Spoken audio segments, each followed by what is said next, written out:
Hi everyone, wishing you all a Shabbat Shalom Umvorach. Maybe you've heard the expression, chesed is a boomerang. The idea is that when we do kindness, when we do chesed, it comes back. When we do good and when we throw out good energy into the world, somehow that goodness has a way of finding us. And actually King Solomon writes, Shlach lach michal pnei hamayim, throw your bread onto the water. Ki berov hayamim timtzaenu, and one day this bread is going to come back and it's going to feed you in your time of need.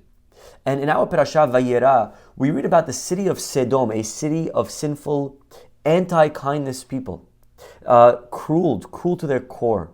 That it was time for the city to be destroyed.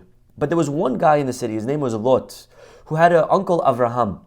And Lot needed to be saved. So God sends these two angels in the guise of men to go and save Lot. And Lot, being a student of Avraham, he was aware of this idea of hospitality. So when he sees these two angels roaming into town, unaware that they're angels, he decides to open up his house and he says, guys, come on in, let me welcome you, let me open my home. And he does hachnasat orchim for these two men. And he thinks that he's doing them a favor.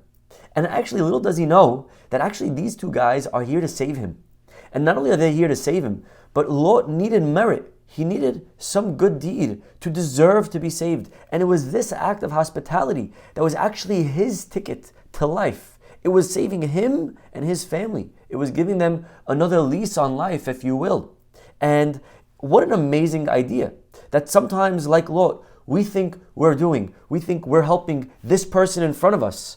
And really, the angels are chuckling and they're like, hello, dude, you're not helping us, you're helping yourself. I'll share with you an amazing story that I remember hearing firsthand a few years back, and I'll leave out the details. But it was basically about a kid who gets engaged in Brooklyn.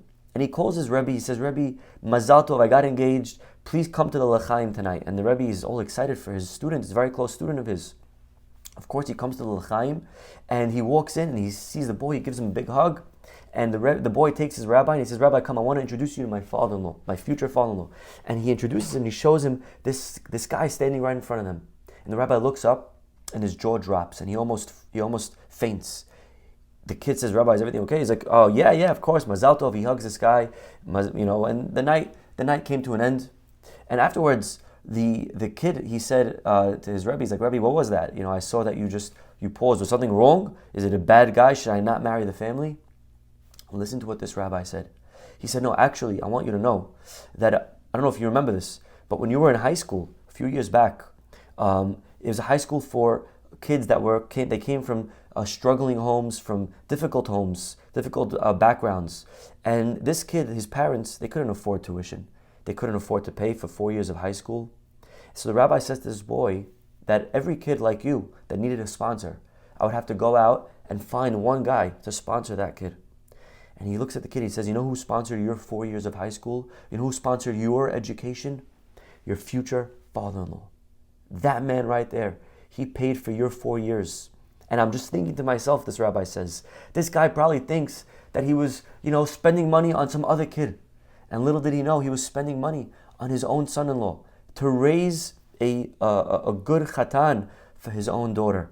My friends, what a beautiful story. That sometimes in life we have to remember that the good that we do, the kindness that we do, will one day come back like a boomerang, and really we will be the beneficiaries of our own kindness. Shabbat Shalom.